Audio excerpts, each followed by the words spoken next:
The launch of FPL is so close, I can almost taste it. Here we are with some players to avoid going into next season. All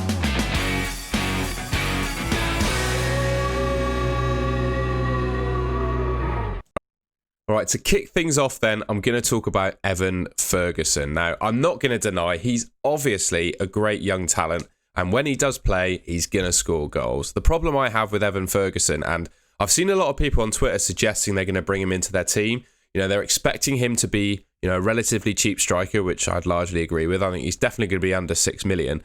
But for me, I just feel like he was rotated far too much with Welbeck and Undav last season. Now, he may, obviously, as his game improves, he may get more starts than he did last year. But based on the record we've got, games played, as you can see at the bottom there, 19, scored 6, two assists. The returns are decent, but he only played 50% of the games. Obviously, Welbeck and Undav had a big part to play as well. So I don't think that's going to change at the start of the season. Maybe in the starting 11 for the first game, but he could get subbed early and then Welbeck comes into the team. That's what we saw last year.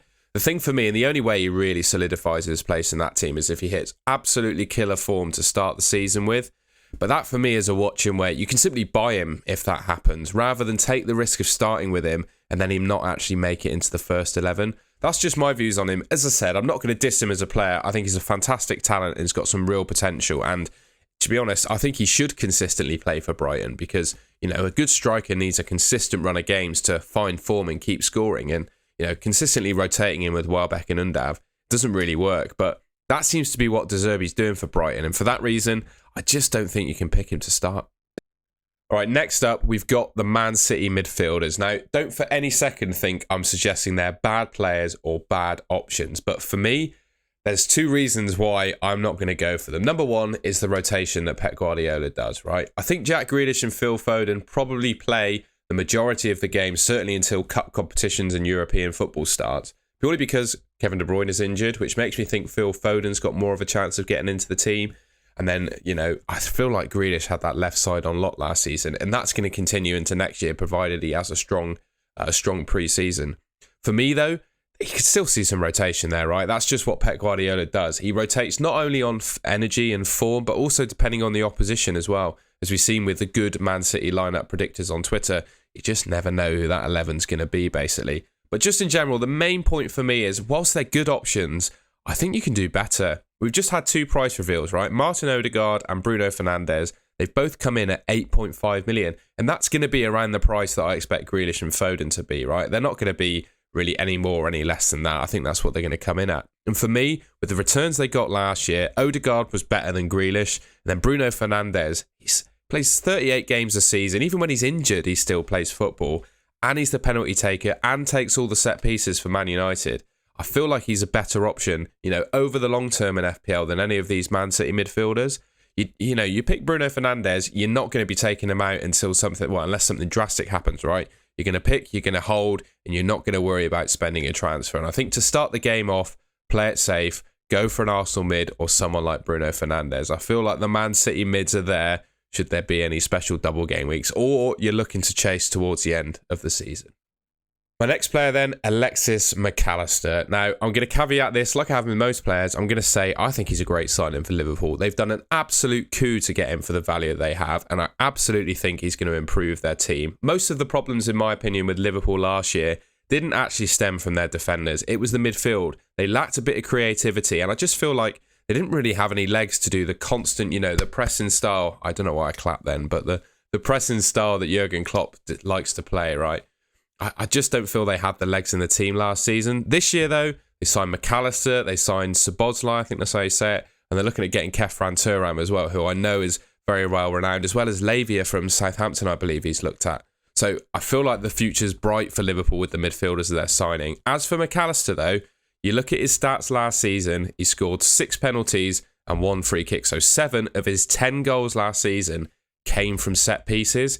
Playing for Liverpool, Salah's going to take the penalties, right? There's no way McAllister signs and then takes the penalties off Salah, certainly in my opinion. And Trent, you've got to think Trent and Robertson are going to be taking all the free kicks. So for me, that's 7 of 10 returns dried up for McAllister now signing for Liverpool. And he's going to play a deeper role. And of course, with the more competitions that Liverpool, Brighton are in Europe now too, but he's going to see some rotation, in my opinion, more so than he did for Brighton.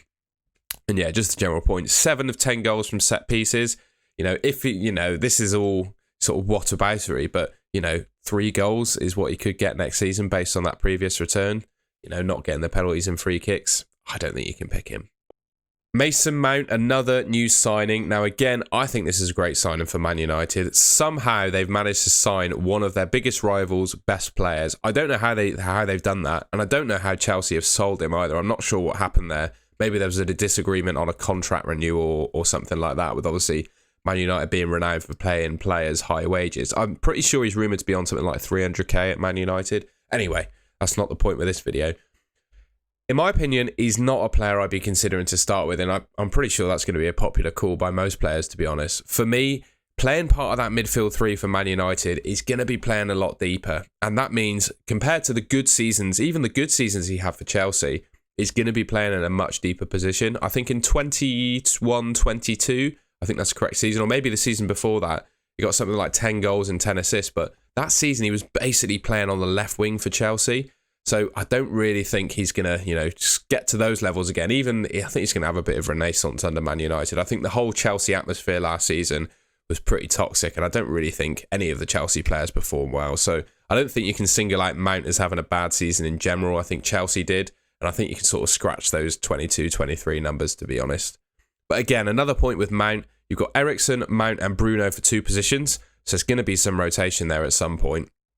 Obviously, Mount is a pretty fit player and can play most games. Did have some injuries last year, though. And Man United, obviously, being in the Champions League, 3 very good midfielders to rotate there. Well, Bruno's not going to be rotated, very rarely anyway, because he plays most games. So, you know, Eriksen and Mount, I expect those 2 to switch quite regularly, to be honest. Yeah, just in general, he's a wait and see for me. I think he's going to be a good signing for Man United, but attacking returns-wise, FPL points-wise, not sure you can start with him. He's definitely a wait and see. And finally, I'm going to sound a bit like a Man City hater here. Well, I'm a Man United fan, but I don't think I'm too far off with these comments on what I'm saying about Man City players. Now, I've seen quite a number of people suggesting John Stones is going to be one of their starting defenders, and fair enough. For me, though, I feel like your money is best spent on either cheap defenders, fullbacks who are expensive, obviously get more attacking returns, and that's really it.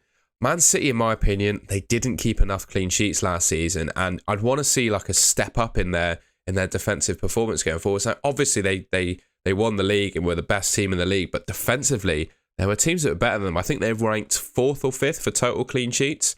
So yeah, there's definitely teams that are better than them defensively, and also just in terms of their squad numbers, Laporte's definitely on his way out, but Gvardiol, pretty sure is how you pronounce it. He's going to come into the team, and he's like going to be costing them like £90 million, something like that. He's one of the best defenders in Europe, like in the world already, and I think he's only like 20, 21. So he's going to have an impact too, right? He's going to be playing for Man City. I don't see any reason why Gvardiol is not going to force his way into that Man City team, and that just increases the chance of rotation for me. So yeah, in general, I'd have to see an improvement in them defensively to pick. And they need to start picking a consistent defence. Obviously, they did that towards the end of last season, and that's really what seemed to win them the league. But I think, you know, to start off with, you can do better in terms of either cheaper defenders that are more attacking from other teams, or the likes of Trent Alexander-Arnold, Trippier, Estupiñán, players like that. I think they're going to do better, certainly in terms of points, than these Man City defenders. And that's the end of the video. Let me know in the comments what you think of those suggestions from me. I'm interested to know your opinion. If it's different to mine, I really don't mind. That's what FPL is all about at the end of the day. If we all had the same opinion, we'd all have the same team, and the game would be really boring. If you enjoyed the video, I'd really appreciate it if you could leave a like and subscribe to the Golden Goal channel, which should be just about there on your screen. And I'll catch you in the next video. Thank you very much for watching.